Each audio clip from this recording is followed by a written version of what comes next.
Hi everyone. So today, family, I'm going to teach you about a personal screening method I use to get value and quality shares. Okay, and this is in no way a stock tip, but more of a educational video on how I do investing and how, since investing is also a skill in my opinion, you can enhance your investing skills, be aware about different financial ratios, and play with the numbers yourself. Okay, so shall we begin?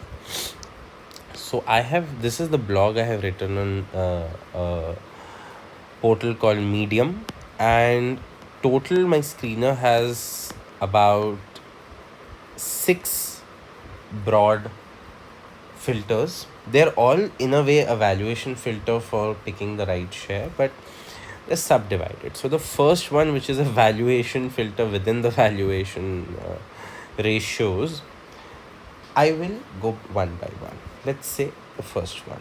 So here there are some words which you might see: current price, intrinsic price, PE lesser than historical, PB and PEG. I will explain each one, don't worry. But for now, let me explain you the logic of each without even knowing much about them. See, current price is the price on the market, lesser than intrinsic value. How intrinsic value is coming, I'll teach everything. But for now, just take how it is. This is done in my screener to buy below the fair value for a margin of safety, obviously, right? PE lesser than 36 is, this is again person perspectives differ, but I feel it's to avoid very expensive companies. PE lesser than historical is like a discount, how you get it on eBay, Amazon, Flipkart, other things. And PB is again for getting a share on a discount. It's again a valuation ratio similar to PE. I'll explain everything. And PEG is also a valuation ratio to ensure that you're not overpaying for a company which is not growing. Okay, now in deep dive of my blog, I have explained each and everything, but I know maybe some people don't like reading as a learning medium. Some people like visual or audio visual explanation. So let me start with the first part of valuation ratios. What were the four words that you picked from it? PE, P by E, PB, PEG, and intrinsic value. You must be like, oh my god, what is this guy saying? So let us assume I have a S private limited company which is listed on NSE or BSE. Okay, NSE or BSE. These are the two listed stock exchanges of India where Indian shares trade. And 100 shares. So the whole company has only 100 shares, just for hypothetical, let us assume.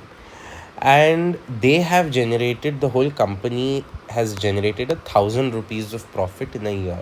This is net profit, okay? This is not revenue.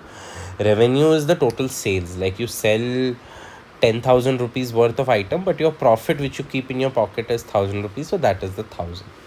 Now 1,000 divided by the 100 shares, right, is 10. This is your EPS. Now what is PE ratio? The first one, which is here. This one. The first one is market price by EPS. So that becomes 10. So PE here for this Shivanshu Private Limited is 10. Seems reasonable, right? To pay 10x the value of the yearly profit it has generated, the last year profit or whatever the value available is. There are two types of EPS also: trailing, which is trailing means rolling or rather here, whereas another EPS which is released is at the end of the financial year as an audited version, which is static, which is for the previous year, which we consider, the most recent year. Now we go with PB. So very similar to PE, we have market price again in the numerator, right? We have market price, but in the denominator we have something called as a book value. Now this looks very fancy term, right? Book value, but this is nothing but assets minus liability. So let's say if Shivanshu Private Limited, I'll just name my company, I like to be a company owner even in my dreams, had 100 or rather say 200 rupees and liability worth of 100. This is a very basic example. Actually, book value, real definition if you want, the English one is shareholder equity plus reserves. Um, and there are many more definitions, but this is a very simple way of saying. Okay, I would explain what a shareholder equity reserves and how they increase and how book value, but maybe in some other video. For now, just take it as asset minus liability. That will happen to be about 100 rupees. Okay, that's the book value. The market price is, let's say, 100, as we saw in the example. So 100 divided 100, it's 1, right? 1 is the book value, which is actually considered very good in the market, right? This is again per share, asset minus liability per share. So if this was, let's say, because there are 100 shares, let's say this was 20,000 and this was 10,000. So this would have been, this 100 value which we got would have been 10,000 divided by 100, which would have given us 100 again. So that's the per share value, just a small clarification. Okay, anyway, not to confuse more, now let us go with PEG. PEG is again a formula, very simple. We will take on the numerator your PE, okay, price by earning ratio, which we got here. This is called price by book value, and this is called price by earning growth value. Okay, so this PE upon what will be the denominator is EPS growth rate. EPS growth rate. Now, how do we get that, man? It seems very complicated. No, it's not. I'll teach you. Let's say in year 1, the company did 10 years of, or rather, 1,000 rupees of net profit, as I said in the example. In year 2, it did 1,100 rupees, and in year 3, it did 1,210 rupees of profit. Here it is 10%, here it is 10%, and I'm assuming that if this is also continued in this 10%, the average growth that you see in EPS is about 10%. So the average of these three number, right, which is 10 plus 10 plus 10 divided by 3 will give you 10, right? So this is what it is. How much was our PE, guys, in the start? 10. How much is the EPS growth rate? 10. What is the 10 divided by 10? 1. Simple maths. That's your PEG ratio. I personally recommend not to go for PEG ratio more than 1.5 or at max 2. I personally, in my filter, you have seen I've gone for something lesser than 1.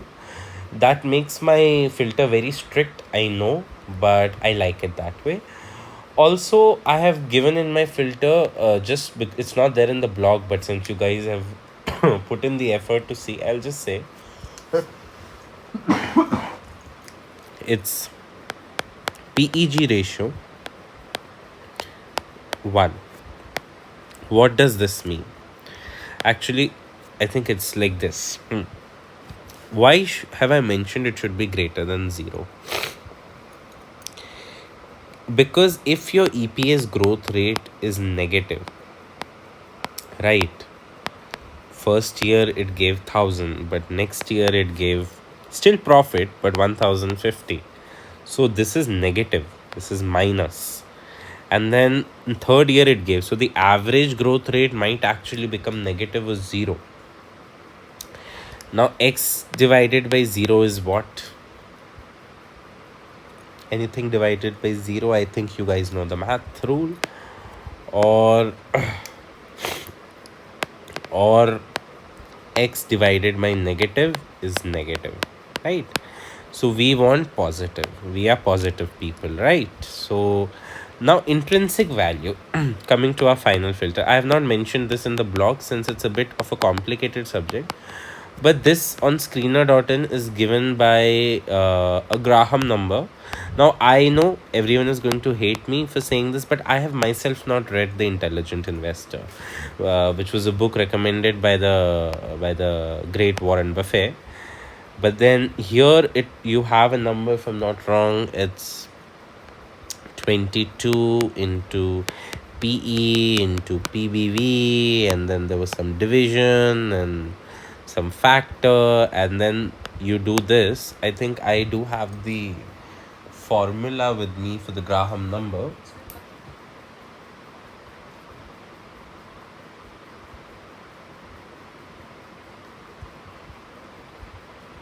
Yeah, so I think it's 22 into EPS into BVPS. Yeah, BVPS.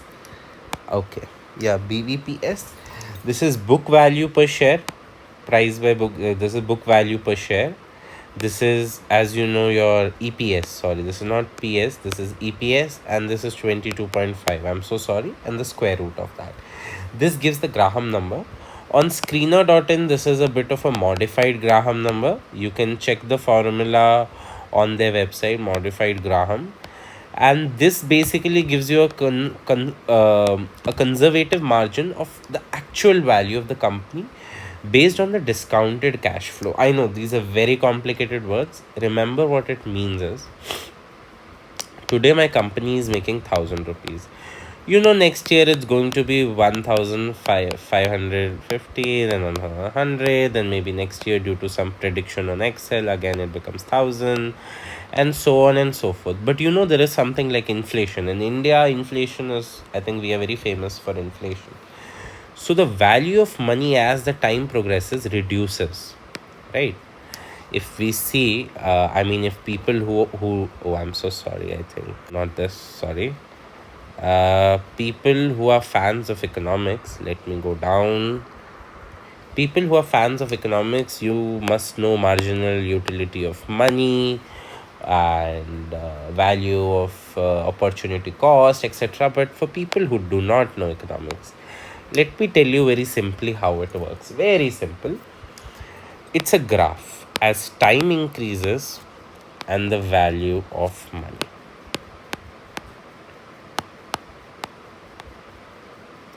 On an inflation graph, if the value of money is there, so as the time increases, and here it's a deflated graph. So if this is X and this is T, the value is like that. It's a decreasing graph as the time increases. So what is happening with time? The value of money is reducing. So we have to discount the cash flow which we will be getting. So our business will also decrease, right? Like the value of money which we generated. But we also expect the business to grow, and you know, other things like the book value, etc. So so this number gives you a conservative approach. However, this is not like it's a good rule to keep. It's not a gospel though, because the way markets work 100 years ago and now have changed since the intelligent investor came, almost 100 years close to be. But it's a good number, so even I keep it in mind. That's why it's there in my filter, and that filters out a lot of companies. I would say if I didn't have that filter, maybe my screener would have been much more much more lenient, for the lack of a better word. Sorry, I have a bit of a bad cold and cough. So let's go now to our next set of filters: profitability and efficiency. This is also one of my important ones. We see there are four main names which we see: NPM, OPM, ROE, ROIC. And I have given the reasoning for it. You can read the blog when you want, but I'll explain them in short. If you don't want to go through the whole video, you can just read the deep dive section. So what is NPM? Net profit margin. Sorry for my bad handwriting, I'm in a bit of hurry. So what does this mean? We said that the company made, if I'm not wrong, how much profit did we take in our example? Wait, how much profit when we were discussing PE? We said the company made 1,000 rupees of net profit. So 1,000 rupees of net profit we have made. And what we are going to do now, we have a whole revenue of 10,000 rupees, the amount of goods we have sold. This is goods or services. Okay, this is revenue. And this is profit in pocket. Simple till here. I think it's easy to follow. So what is the net profit margin? 10%. Now you might be concerned, then what is OPM? This is nothing but NPM without considering taxes and interest. For now, just keep this in mind. What it means is, after you do business, you have to pay taxes to the government and pay interest for loans and debt that you take from finance company. OPM, operating profit margin, is basically that. Now if you see, I have said the OPM minus NPM should be lesser than 5%, or NPM minus OPM. Basically the absolute difference of both. Why have I kept it less than 5%? Let's say the net profit margin is 10 and the OPM is, let's say, 11 or 12, right? 12 or 12 minus 10. That's why I said absolute APS again. So that's 2%. That's still reasonable. But if the difference is too much, what it says that a lot of money is flowing into taxation and interest. I hope you understand that, which is not very healthy, right? So we have to prevent that from happening. But this is not a very important OPM minus NPM, because in developing countries it's not that easy. But still, if it's a good to have factor, I would say, right? Now you will see, I hate when this happens, sorry. Now you will see there is one more which I have mentioned, ROE and ROIC. ROE is basically how much money shareholder money makes. So when we invest money in a share, how much our money is being used to generate returns.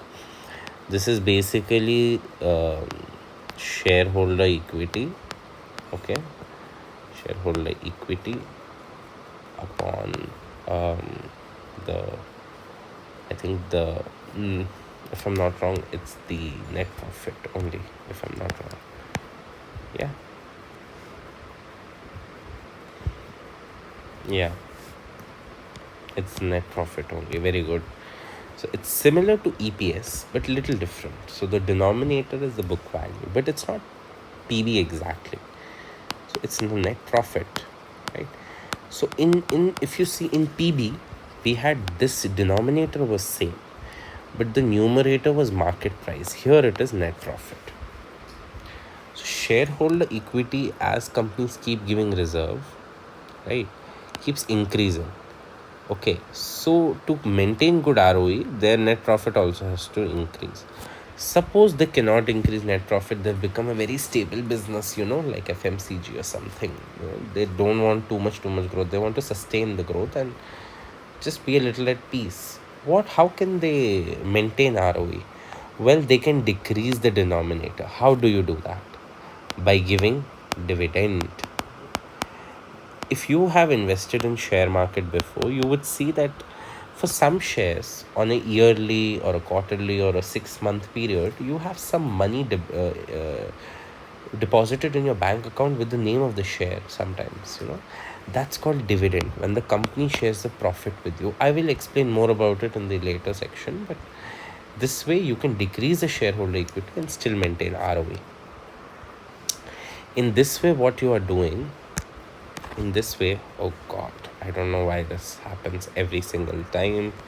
I'm sorry for being clumsy, guys, but yeah. In this way, what you're doing with ROE is you are reducing the load on the denominator and you're still maintaining the same number. So either the company has to share the wealth with you or show that it has skin in the game by making good profits and investing in good projects. Simple. So it's one of my favorite indicators, ROE. ROIC, even though important, I don't give it that much weightage. However, I've kept it in my screener. It's return on invested capital, but in my own screener, I have given it less than or equal to 0.21. If you think about it. It's because that's 0.1%, because I didn't want to give it much weightage. Maybe with time I may increase it. It's the same as before, that is shareholder equity, but here it also factors in debt and capital, other forms of non operating, which is, this capital is nothing but non operating assets, basically useless assets.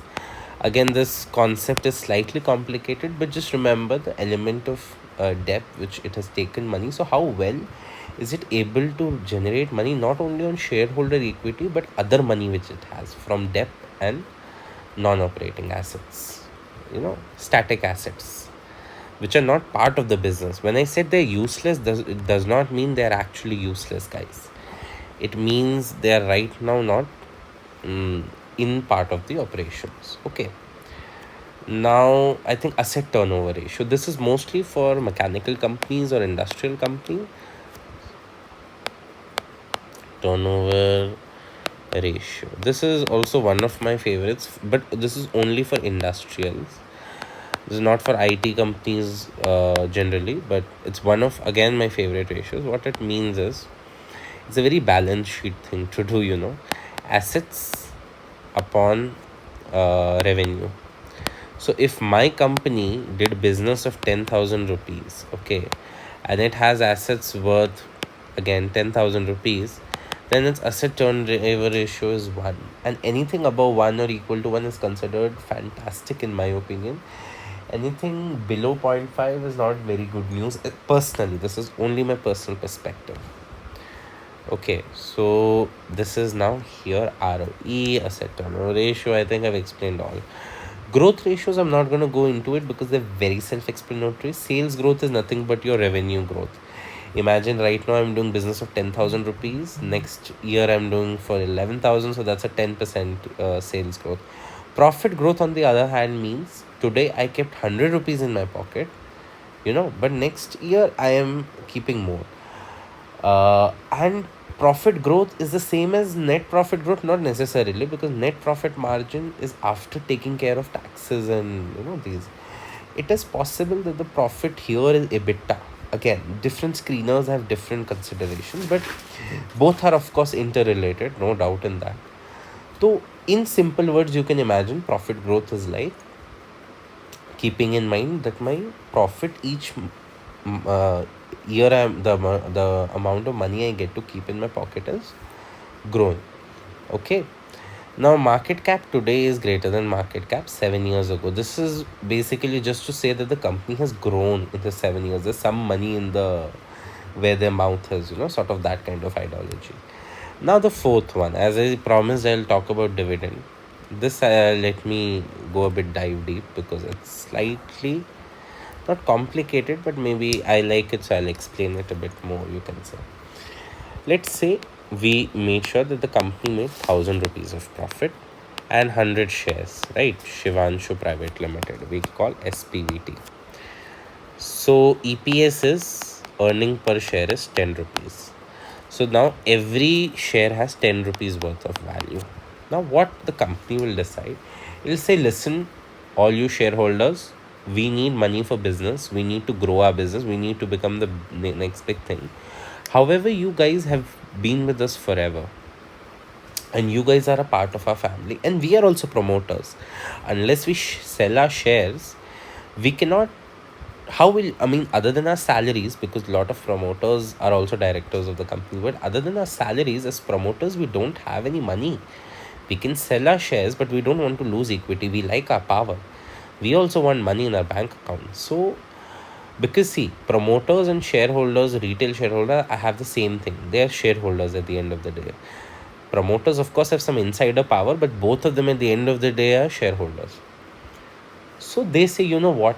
I need some money in bank account. You also need. You have been loyal. We are loyal. Let's have some, let's reward everyone. And we will give 2 rupees of dividend for per share. Dividend per share. Okay. So what happened here? and the rest 8 rupees we will add to the reserves and surplus, which basically become part of the shareholder equity calculation. Okay, they become part of that. Okay, done. Okay, and you have dividend of 2 rupees coming in. So 2 rupees per 10 rupees of EPS, right? You're getting so 0.2. So in proportion to how many shares you own, for example, I own, there are total in market, I think if I was not wrong when I was calculating it, how many shares we said the whole company has? 100 shares, right? So let's say you're a normal retail investor with some 5 shares, right? That's still 5%, by the way. No retail investor owns this much percentage unless they are the big shots. But let's say you own 5% of the company, then you will get 10 rupees of dividend in your bank account. How much did you, what is the market value of your 5 shares? It's 500 rupees, right? If we go on the top, each share on market price was taken as 100. So you, and how much are you getting per share dividend? So you're getting 2 rupees upon this, right? What is this 2%? This is called as dividend yield. Okay, this is basically your dividend per share that you release upon the total market price of the share. That's it. I like generally companies who are able to generate 1% or more of dividend yield. That seems reasonable to me, but people can have different perspective. And the other one which I like is payout ratio. So the company decided here, out of 10 rupees, to give 2 rupees in dividend and 8 rupees for projects. So out of their profit of 10 rupees, if we see 2 rupees, how much is that? 20%. This is our dividend payout ratio, or rather in simple words, just call it payout ratio. Sorry, my handwriting, because I'm at the edge of my iPad. So the payout ratio is 20%. Okay, this is the formula for it, is given by, oh my god, wait, is given by EPS, okay, upon dividend per share. Simple. That's it. That is literally it. So I think that explains more than enough about my blog. Let me see if I've missed anything. Risk and stability is fine. Debt to ratio is fine. Okay, what is debt to equity ratio? It means for the amount of reserve and surplus, basically shareholder equity. How much debt has the company actually taken loan from banks and different financial institutions? Current ratio is nothing but asset by liability. Simple. If assets are more, liabilities are less, then this ratio will be more than 1. If it's lesser than 1, then yeah, always make sure it's greater than 1. The more the better. And for debt to ratio, debt to equity, the lesser the better. The max it can be is 0.5 in my opinion. The last entry which I have is price lesser than 200 DMA or 50 DMA. Let me explain this very simple thing, but the name might be a bit confusing. What is DMA? Daily moving average. Daily moving average. Okay. So let's say my share S Private Limited was 100 rupees on first. Second, it was 105. Then on third, it became 90. Fourth, and so on, it became 95, and so on. For for this daily moving average, we see for 50 days what the average value is. Average value at closing, of the market, at closing of market, when the bell rings, the market bell rings at around 4 p.m. Actually it's 3:30, but then there are some AMO orders. So 3:30 to 4 p.m. when the market ends, for 50 days we see the average value, and that is about whatever, let's say that's decided to be around 101. So the 50 DMA will be 101 and 200 DMA might be different. This is for the whole okay, and let me explain. Market in India is open from Monday to Friday. That's 5 days, right? Out of 7 days in a week. So what is the ratio of 5 by 7? My maths is not very good. I mean, it is, but I want you guys to go on a calculator and just check. It's about 72%. And this is not accounting for national holidays and all. If we account for them, it's about market is open only about 65 to 70%. So if we multiply 60 days to 0.7, the number is 42 days. That's how low the number is. 42 days. That's it. The trading days is only 42. Even if I make it 75%, that's 45. Even if I make it 80, if I'm not wrong, I think then also it's 48. And if I make it 85, then it's approximately 51. So this is generally taken for a 2-month, 3-month period, and this is taken for 1-year period. So this is 1 year average of the price. This is 2 to 3 months average of a price. That's the best I could explain my blog and why I have used. Now, just before I end the video, there was a comment that I wrote about Warren Buffett. So I had asked ChatGPT to review my style of investing, and it said, even though I admire and I consider him a guru, Mr. Warren Buffett, but I never purposefully read any of his books, never had time to do that with job and studies. But I was so happy to see that Buffett's core personality, core style of investing matches 80 to 85% of my screener.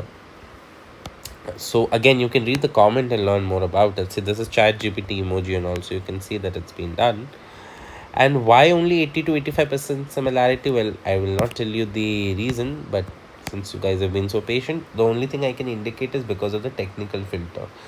Buffett never believed in technical filters. The reason I have kept them, in my opinion, again very personal, is because I want to buy shares at cheap. I am not a big investor. I don't have that much money. I'm a retail investor. So that's my logic.